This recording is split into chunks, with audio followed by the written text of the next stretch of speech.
Wake up, Detroit. I'm Joanne Watson, and this is your wake-up call.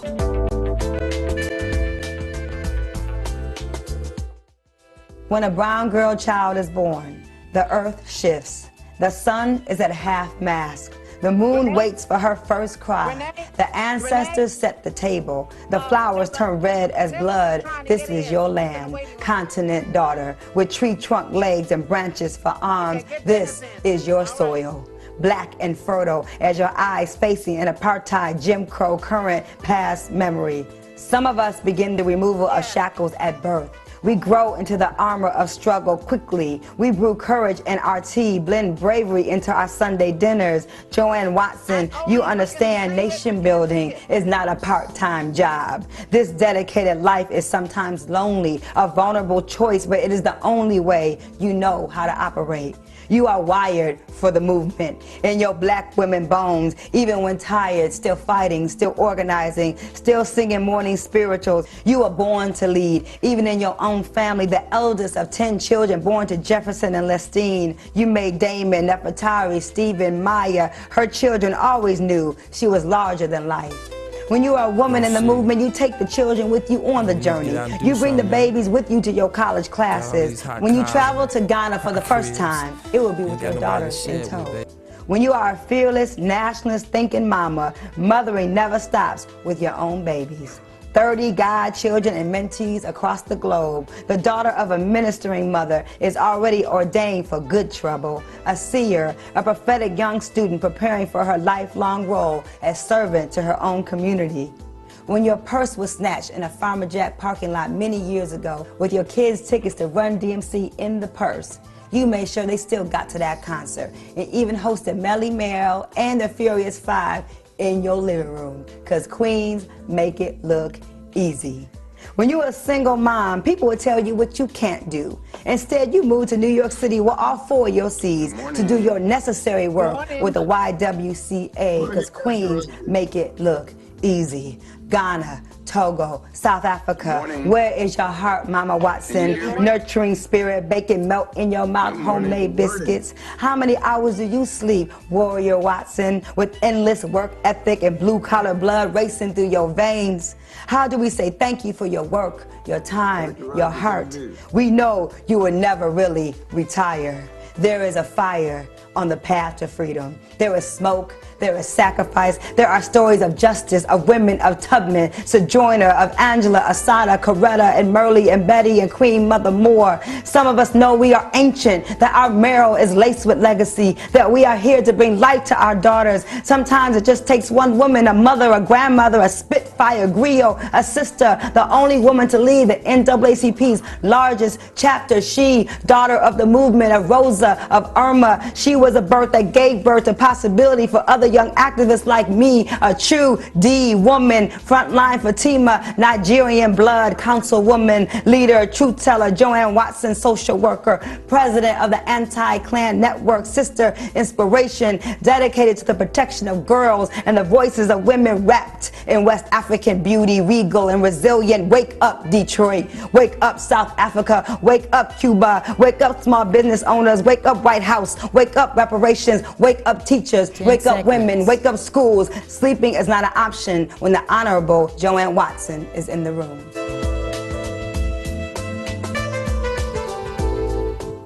Wake up, Detroit. I'm Joanne Watson. This is your wake-up call. We want to welcome you to this wake-up opportunity, and it's national. National. We're sponsoring Get Out the Vote with a wonderful, wonderful organization. We are so grateful to have Derek A. Humphreys here to talk about the Black Congress on Health Law, Economics, and Education, and their partnership with Wake Up Detroit, WHPR, to get the vote out for 2003. Welcome, Attorney Derek A. Humphreys. Well, thank you very much, Reverend Watson. We are honored to be here, and we thank you for hosting us week to week as we move towards November 3rd, Election Day.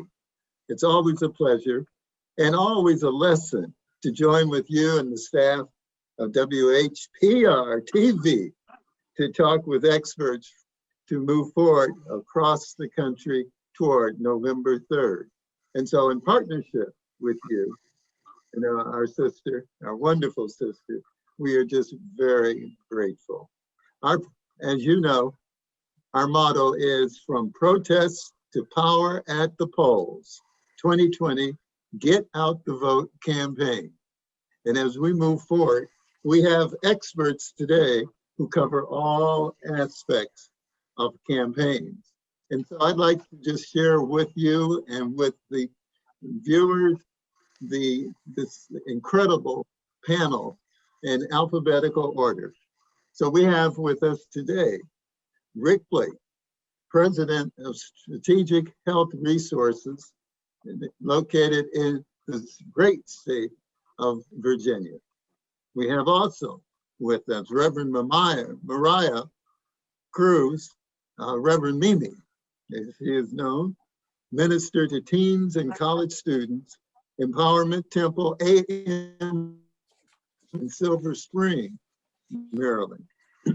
We have, and we are honored to welcome Dr. Alan Hermitch, a media relations consultant for excellence, who for many, many years, I think that it's close to 2 decades, served as the public relations manager for that great university, Howard University. We have with us also, joining us a little bit later, Gregory Humphreys, who is the president of the Humphreys Group there in Detroit. Heard me again, I clear my voice, who has been involved in running campaigns during the pandemic. It's very special. And we also have with us the Honorable Commissioner Dr. Nancy Quarles, who is former Michigan State Representative and currently the Oakland County Commissioner in Southfield, Michigan. We say welcome to all of our guests today, and we say thank you very much as we move forward. And then last but not least, we have the staff of the Black Congress on Health, Law, and Economics, the Honorable Dorothy Jackson, the BCHLE Executive Director and Policy Council, and we have Dr. Dennis Rogers, who's joining us from North Carolina. Dr. Rogers is the BCHLE National Campaign Director. So there we have it. Teamwork makes the dream work. And so, without any ado, any further explanation from me, why don't we just jump right into it with your grace, and we will ask Commissioner Quarles. Question, straight up, why vote? You know, why vote? Can you help our listeners understand why vote? What is the importance of voting? That's your voice. Your vote is your voice. Your vote is your power. Your vote is how you determine how we move towards the future. And we hear people complain and people say that they don't have a voice, they can't get involved. It's only because they don't exercise it. And I find that question interesting because people still ask that question in light of everything we're going through today, currently. And the question comes up, well, my vote don't count. It certainly does. And if you can't remember what happened in 2016, it is a direct effect of what's going on today. So you're voting because you want to see things move in the direction that you have. But more importantly, as I tell people, you want to have the like minds there. You want to have people that think like you. And you can't get them there if you don't vote. Oh, thank you for getting us kicked off on the right foot. I'm going to come back to you because there's some significant aspects of voting that I'd like for you, based on your experience, to share with our national and international audience. Reverend Mimi. Reverend Mimi, you with us here? Yep, I'm here. Yes, ma'am. Here we are. Now, you are involved with educating young people, right? At your church. Can you share with us what you do at the church and how that connects to what we are doing right now, today, at this moment Sure. So I meet with the students.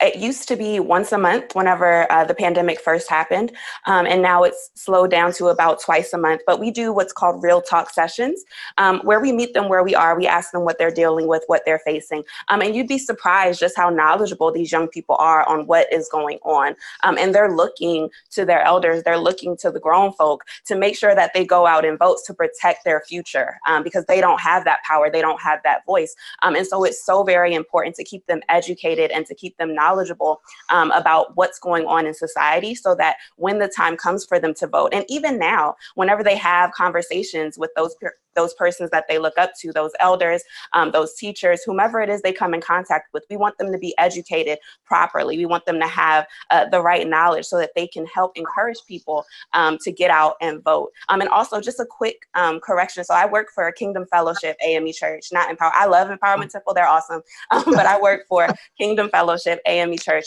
in Silver Spring, Maryland. But yes, so that's what we've been doing with the students, and it's been awesome. Wow, wonderful. And thank you for that 2-minute introduction to what you do, because that's so critical to what our discussion over the next hour. And so I'd like to just ask Dr. Dennis Rogers, how's it going in North Carolina and with the constituents that you're talking to?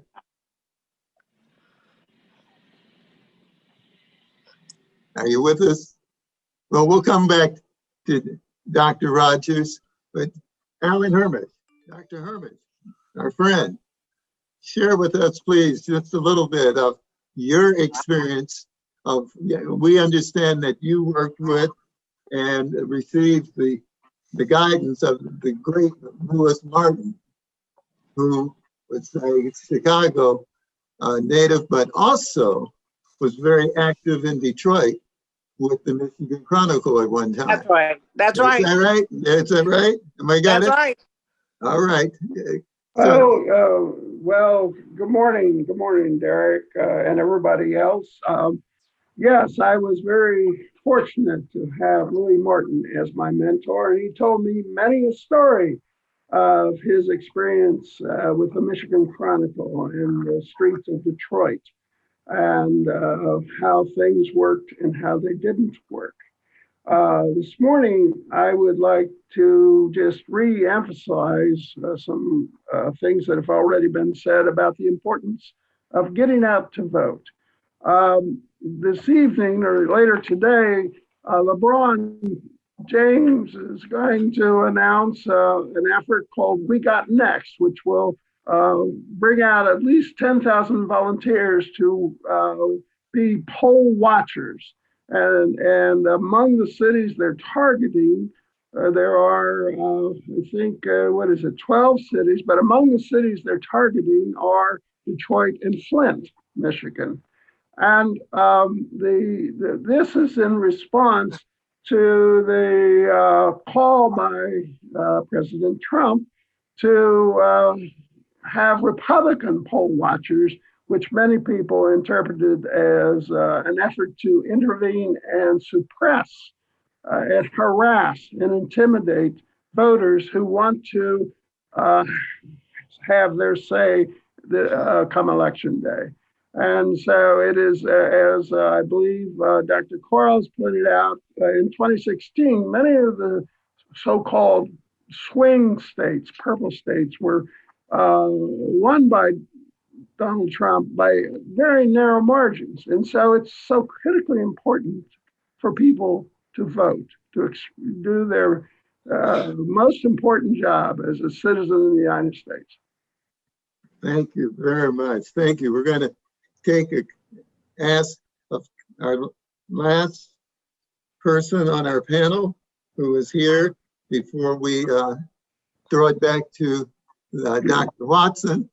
But right now, Rick Blake. Rick, are you there? Yes, I'm here. Okay, wow.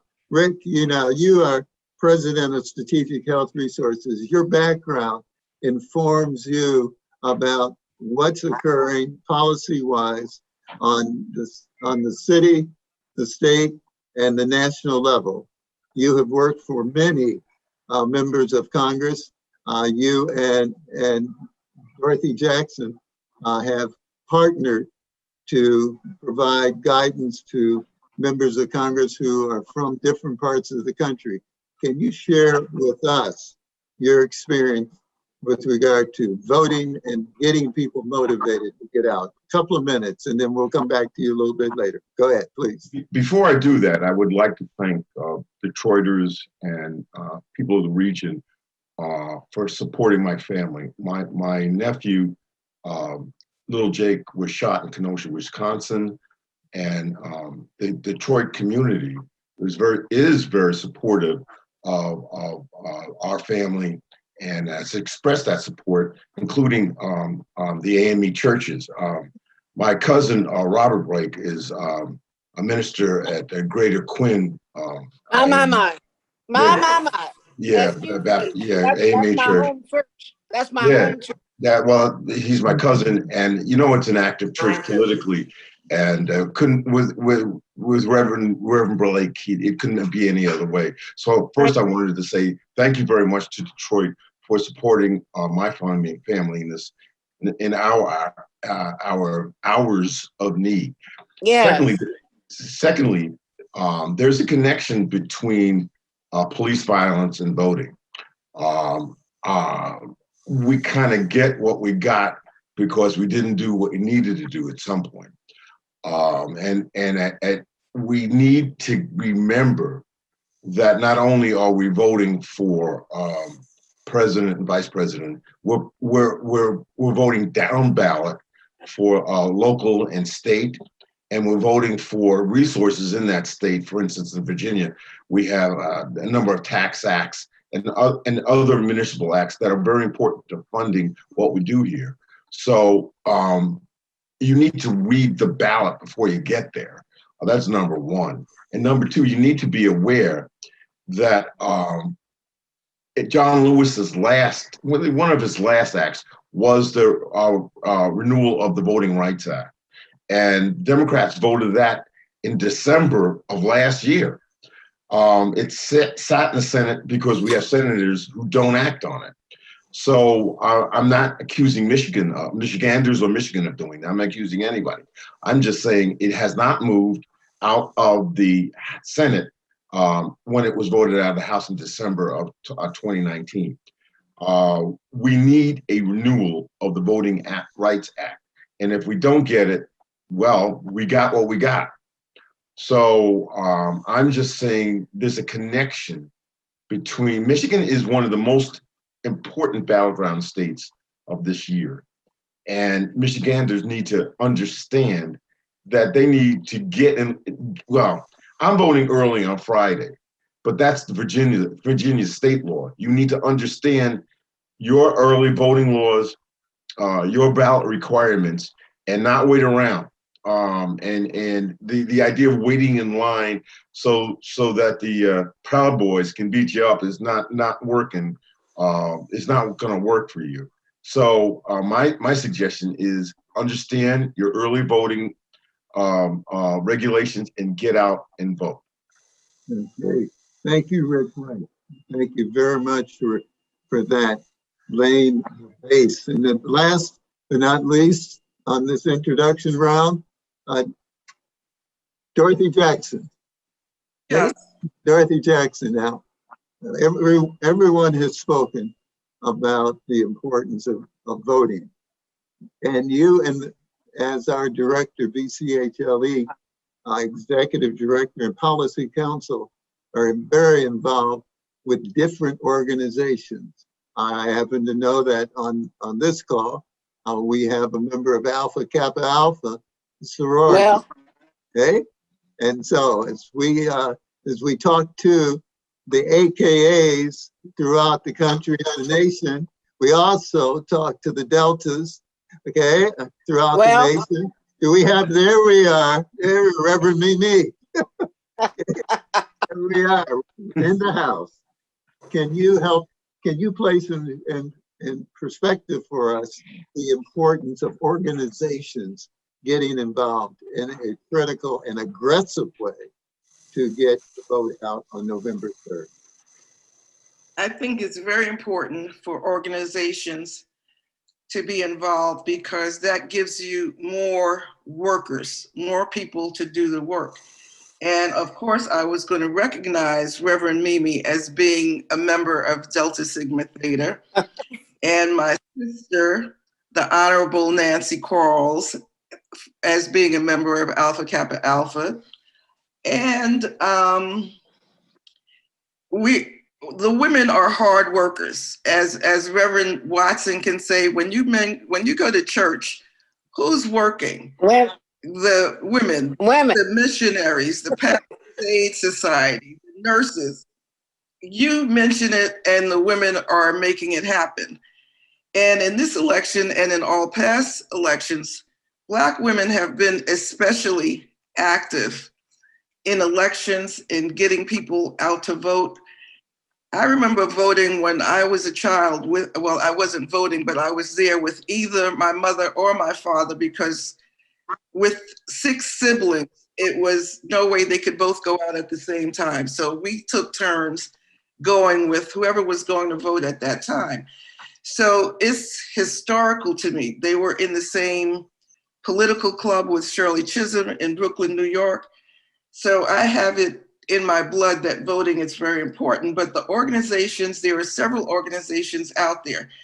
There's an organization called Rev Up, and we hope to have them on our program in the near future. And what they do is they represent the disability community and making the disability vote count, which you don't hear many people talking about. Then you have the sororities partnering with Michelle Obama in When We All Vote. There's Voter.org, the League of Women's Voters, the Women's Council of the NAACP, the churches. Everybody is active and involved in getting out the vote.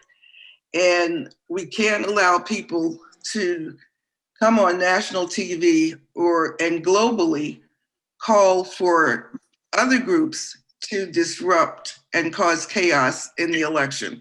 So like Rick just said, people need to have a plan, how, when, where they're going to vote early if you can.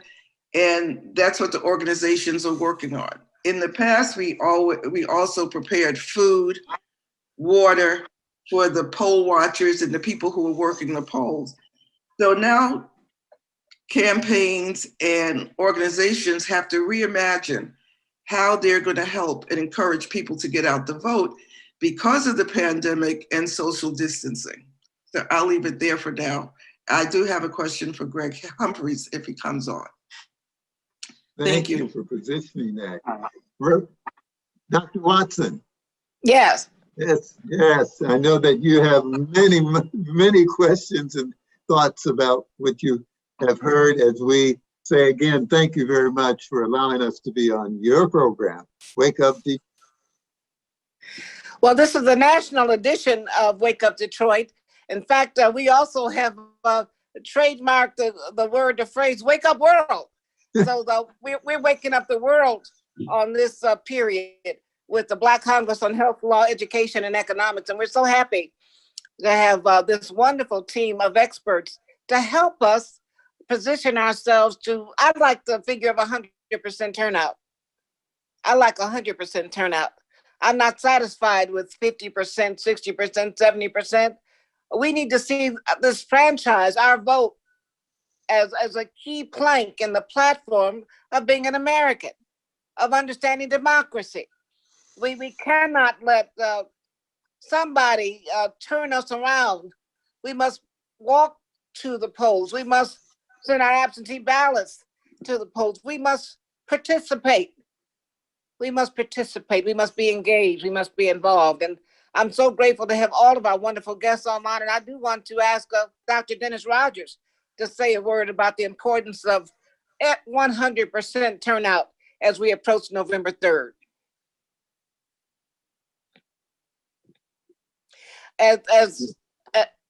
If Dr. Dennis Rogers is online, love to hear from him, or Greg Humphreys. Reverend Watson, Dennis is in the waiting room. There's something wrong with his sound. I'm here now. Thank you. I'm here. There we go. Go ahead, Dr. Dennis. Dr. Dennis Rogers. Good morning. How are you today? Wake up, Detroit. Wake up, Wake world. up, Detroit. So tell us what it would mean to have everybody who is registered to vote actually vote on November 3rd, 2020. It would be unprecedented. In the highest numbers of the past elections, I think it was in the early 70s that we had somewhere in the neighborhood of 86% of African Americans that were actually registered to vote. So if 100% or 86% of African Americans turn out to vote, it would make the difference. And Dr. Jackson keeps a hold of these cities. In some 21 cities where less than 10,000 votes or less than 100,000 votes, the candidate who sits in the White House won by last cycle. It would make a difference in Miami, in Florida. It would make a difference in Michigan. It would make a difference in Detroit. It would make a difference in, I want to say, Pennsylvania, North Carolina for certain, and all of these states that we call the battleground states. If those who are simply registered today went to the polls, turned in their ballot early, it would be the difference between night and day in this nation, as we saw based on those debates.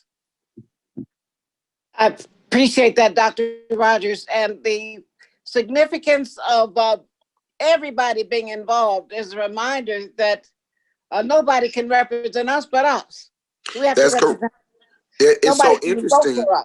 You're absolutely right. Last night, there was a Zoom meeting of the Links in the DMV area, and it was amazing how many Links members are actually elected officials. Wow. The mayor of Washington, D.C., the mayor of Baltimore, and the list continues. And so it doesn't just mean a difference at the top of the ticket.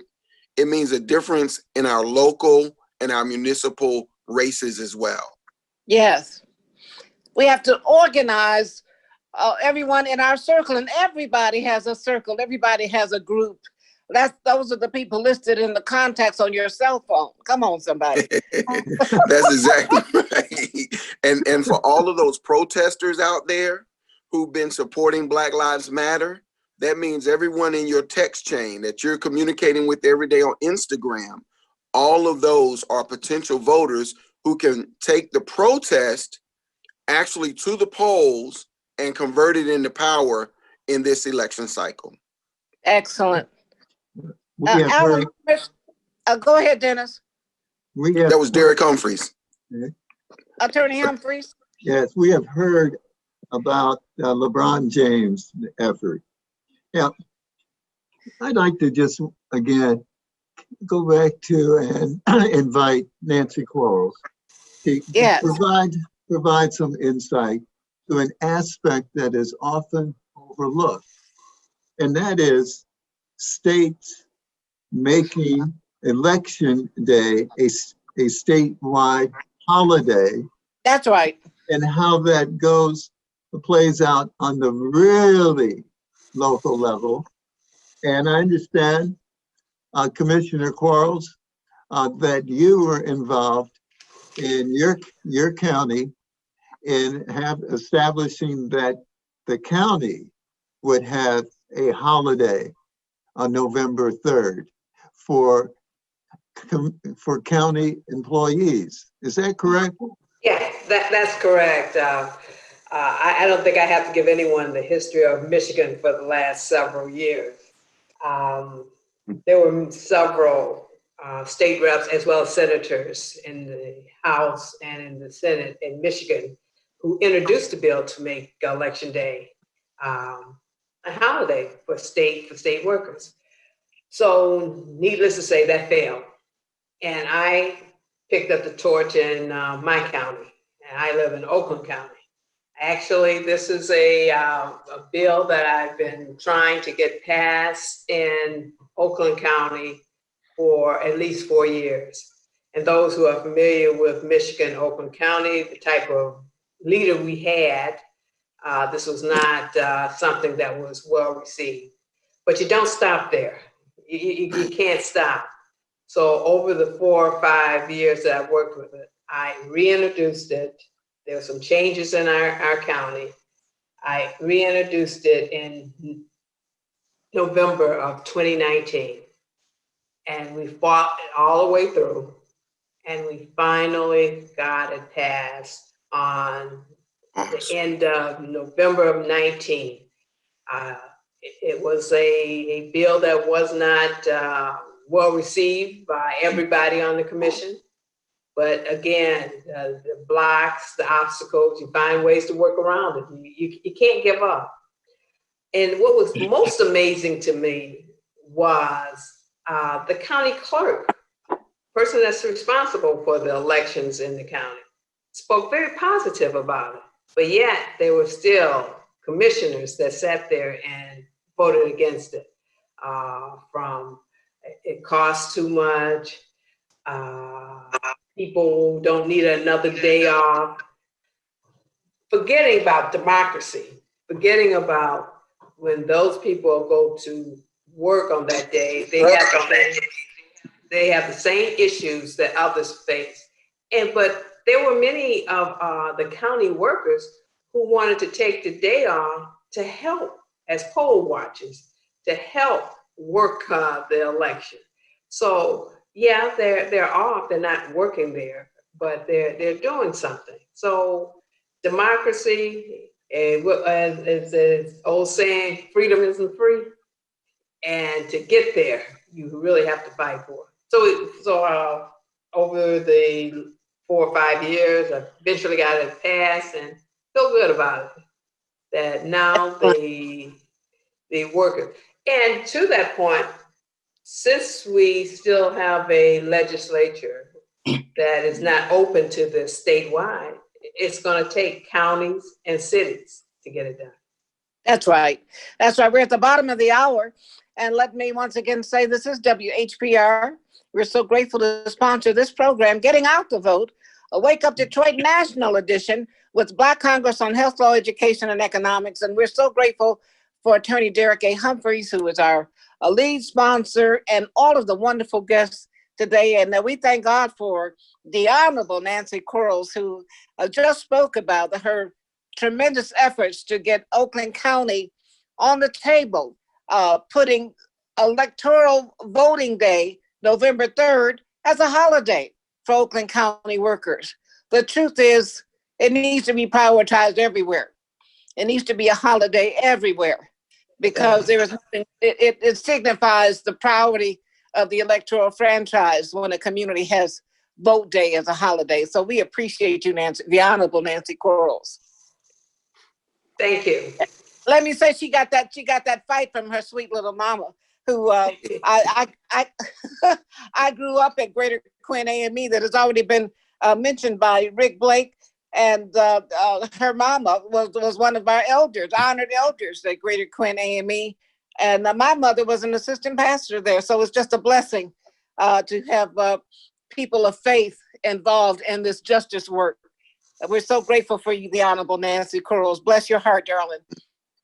Thank you. But the fight isn't over. Hey, come on, somebody. Alan Hermitch, I'd love to have you talk about the significance of media and the changes in media. We cannot do media work to get out the vote like we did 20 years ago or 40 years ago. It's a brand new scene. It's a brand new platform. In fact, the social media platforms are often the go-to media outlets for millennials.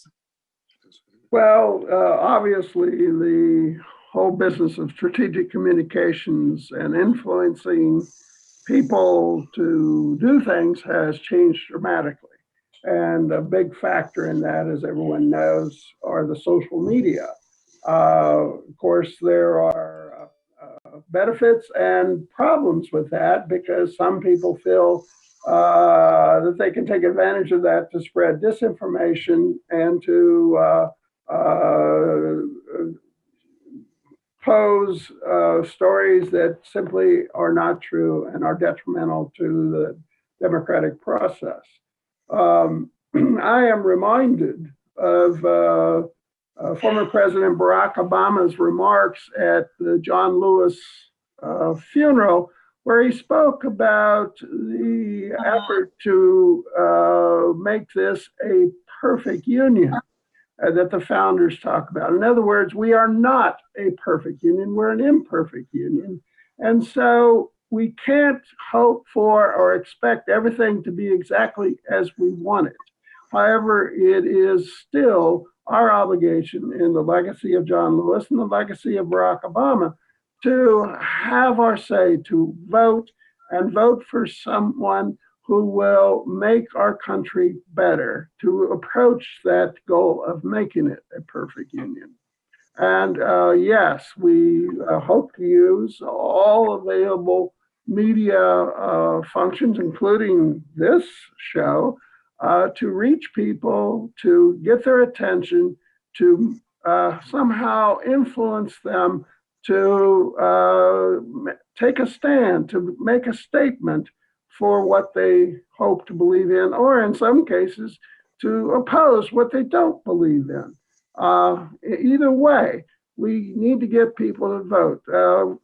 Somehow in this process, and maybe social media are part of that, the facts simply don't prevail very often, or not as often as we would hope. Let me put it that way. And so, well, okay, you take that as you will, but you still need to vote for the person that'll do you the most good, or maybe against the person who will do you the most harm. Well said. Mm-hmm. Well said.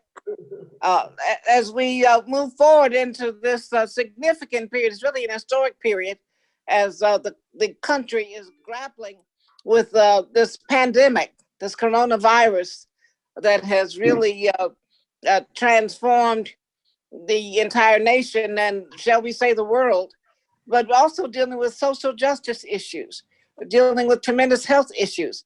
Unlike Rick Blake to talk about how we really need to look at healthcare as an entity that's deeply impacted by whoever we put in office. Well, my last stint on the Hill on the Energy and Commerce Committee, Subcommittee on Health, which was one of the committees, we actually wrote in a Democratic majority the precursor to the Affordable Care Act. And President Obama never had a chance. And I'll tell you why. Because, well, let's just say the forces in the Senate would never have let him do what he wanted to do. And that's part of what's bothering me, I guess, about this conversation a little bit is that there's an urgency to vote. Yeah. Look, for Black folks, let's just face it, we never had a democracy, whether it was perfect or imperfect. Well. So the need for a reckoning. We have a reckoning. Now you can make biblical or you make not biblical. This is a time of reckoning. Yeah. This is a reckoning for not just Michigan and Detroit, but for all over the place. I have a son in Richmond. He's going to Virginia Commonwealth. And we talk all the time. My son's a great writer and a good thinker. But the burnings of cars and the violence in Richmond were right outside his dormitory window. My Lord. So I'm saying to you that as a father, and Dorothy's a mother, and there's probably other people here who've got kids, the urge is, what are we leaving our children? What are we giving them? Yes. And so I mean, I can't, healthcare is my expertise, the regulatory part of it. But I don't want to talk in a dry way about we need this legislation or that. I can.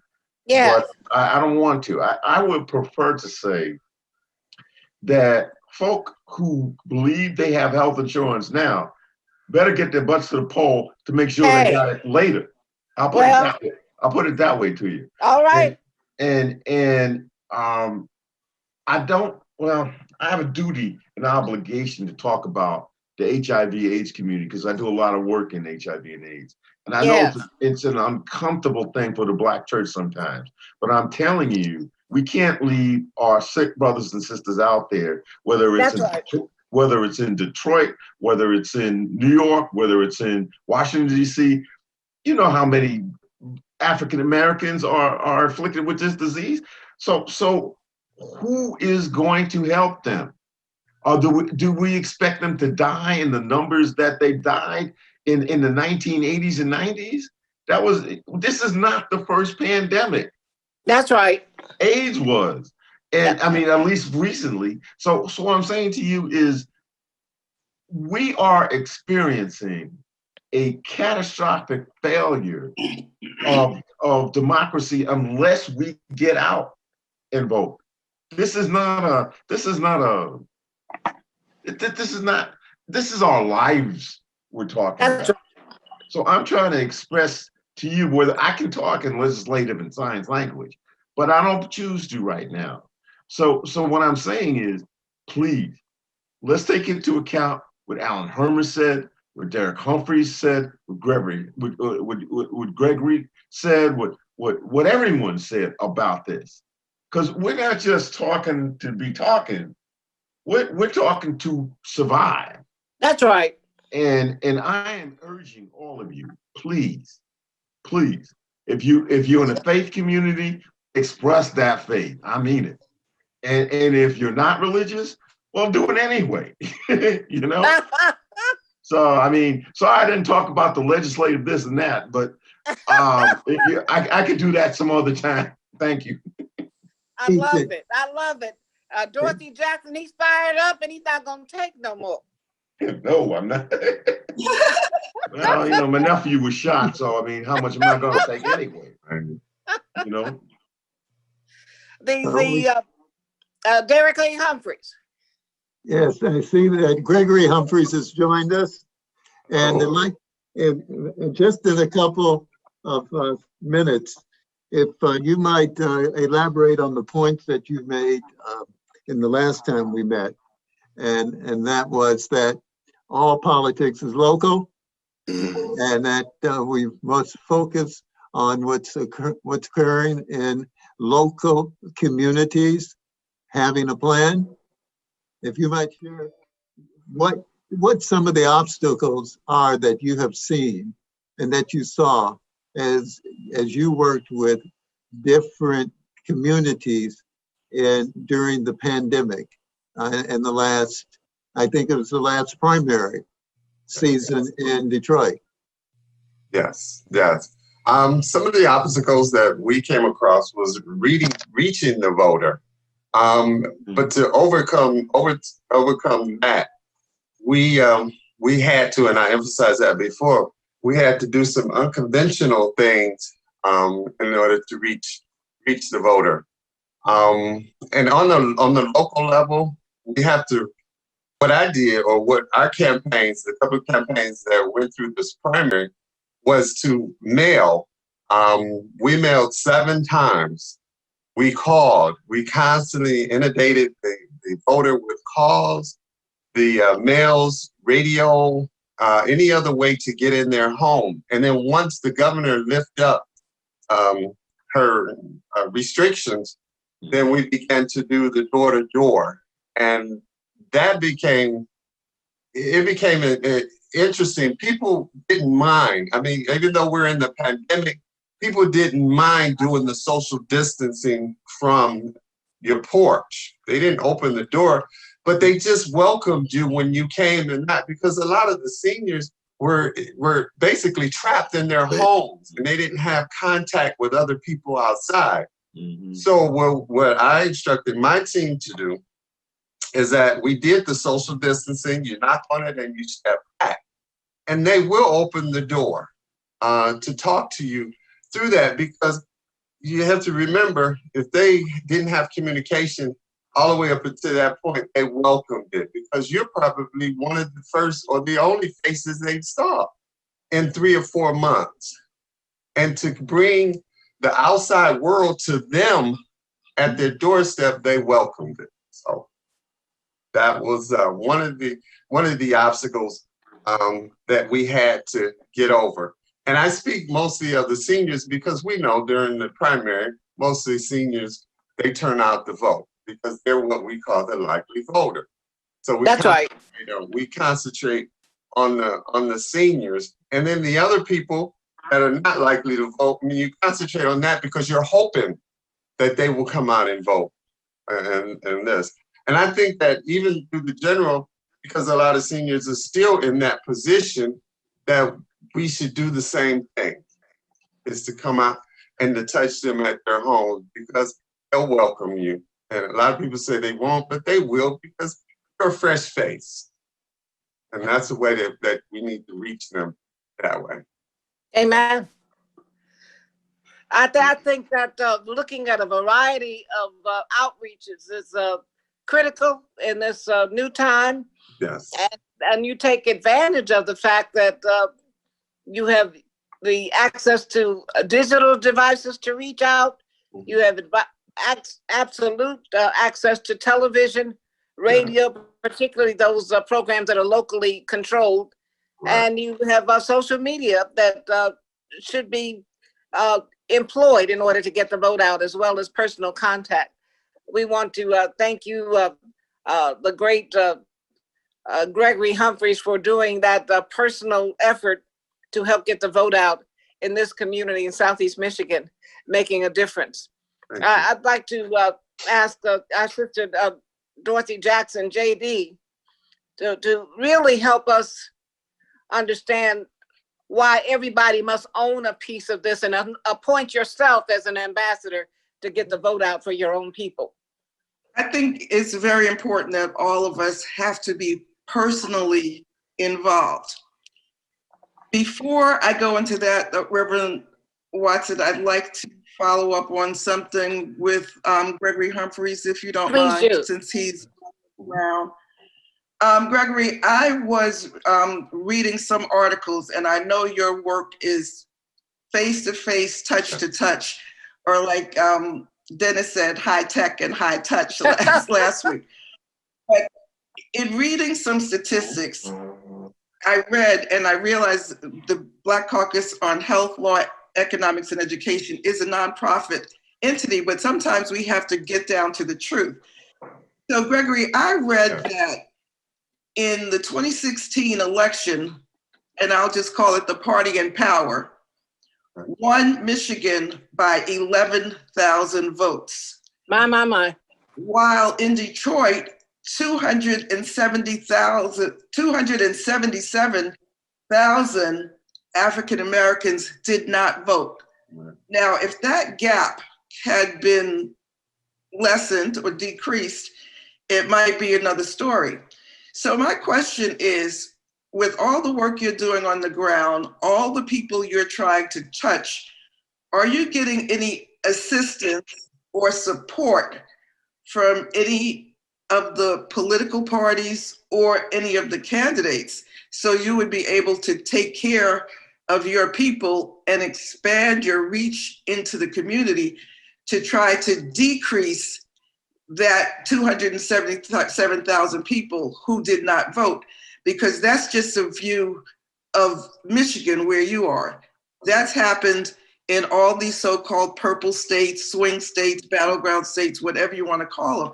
So what help could you be given that would help your organizing and your strategic planning to bring these people under the fold and give us the weapons to bring this message to the people?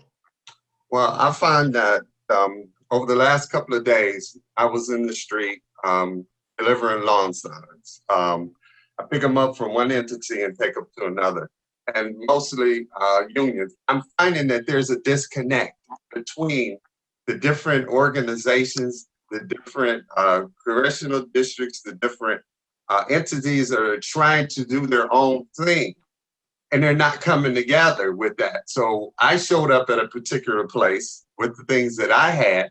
Had no idea that this other organization had them. And I said, well, don't you all communicate? And they was like, well, no, we too busy doing our thing. And I sat down, the chairperson, And I said, you know what? If we do a collective effort, that's one of the rules of Kwanzaa, is a collective effort. That's right. Then we can put it together and we can move with this.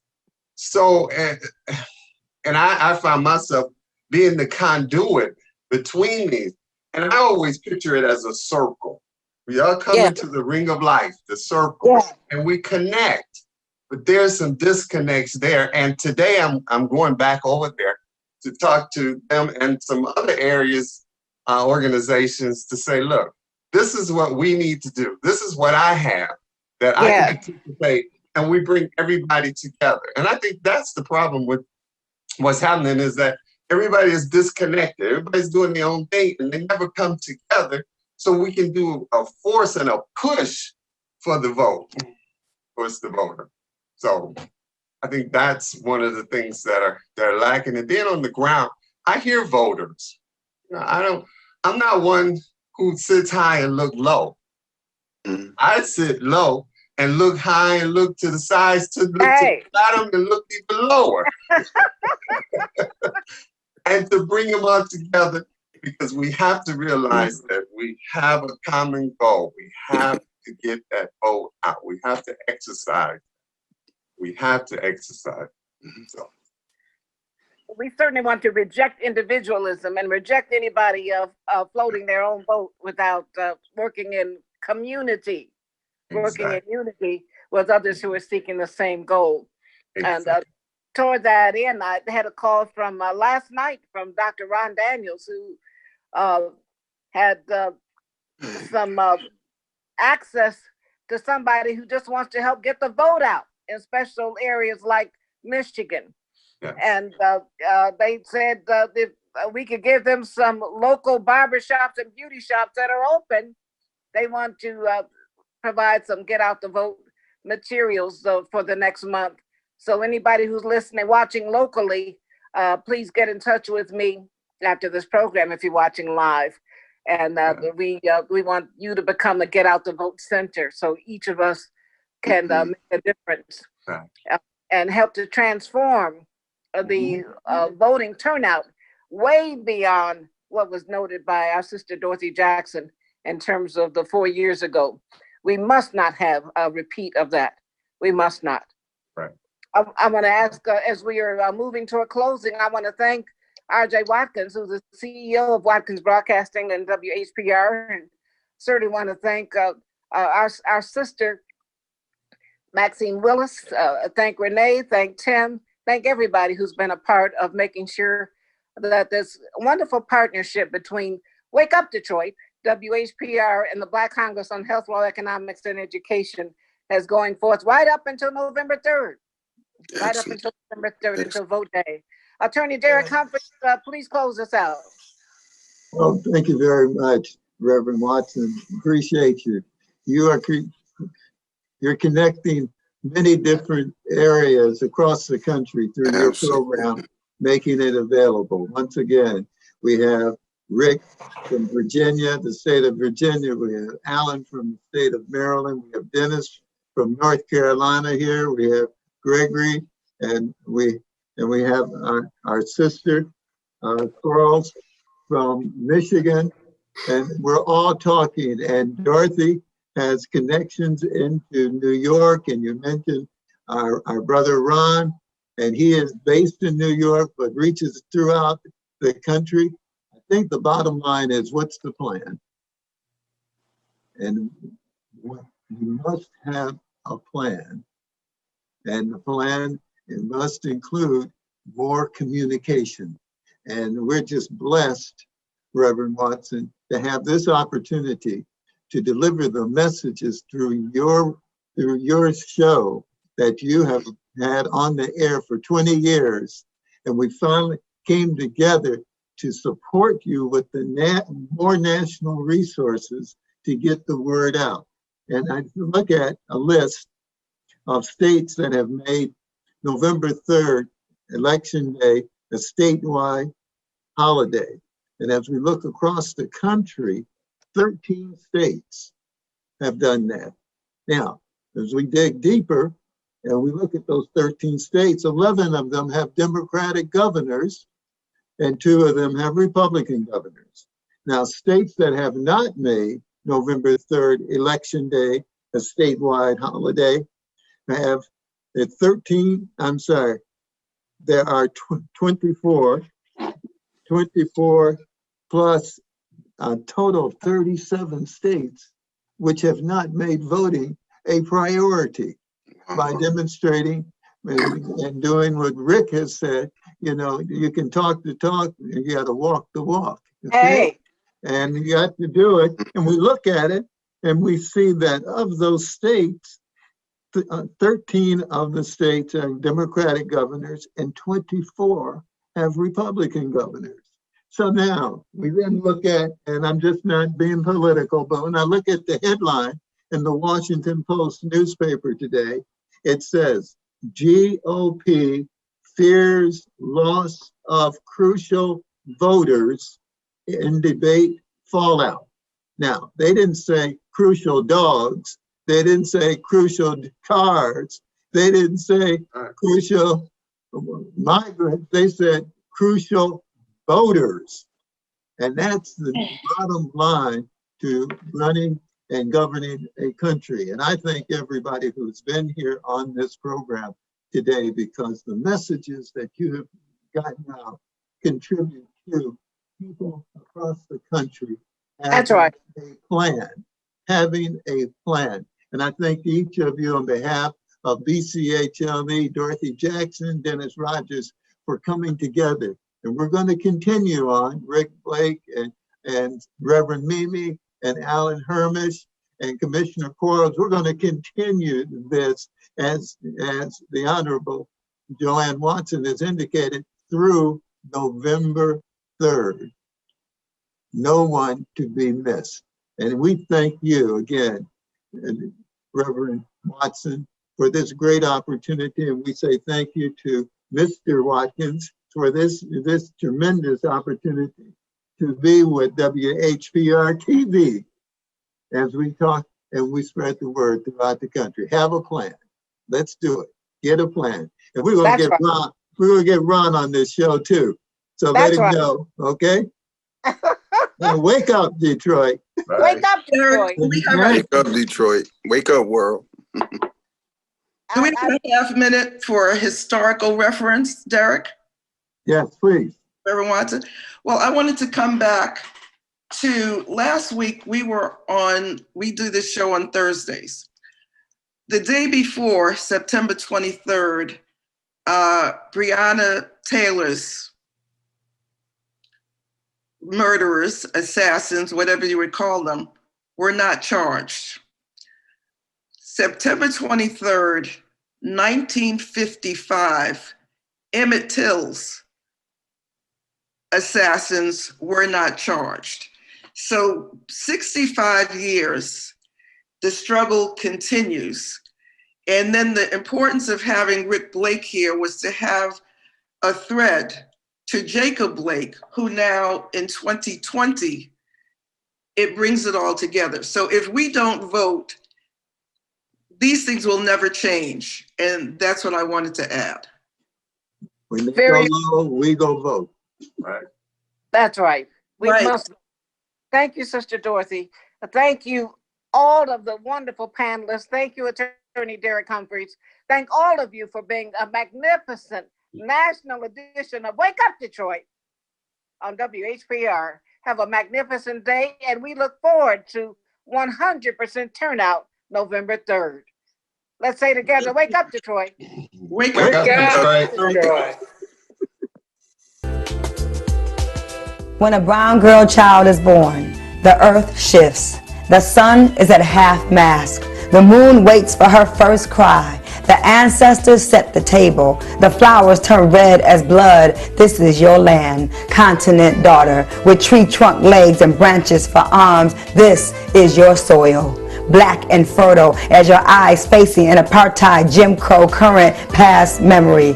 Some of us begin the removal of shackles at birth. We grow into the armor of struggle quickly. We brew courage in our tea, blend bravery into our Sunday dinners. Joanne Watson, you understand nation building is not a part-time job. This dedicated life is sometimes lonely, a vulnerable choice, but it is the only way you know how to operate.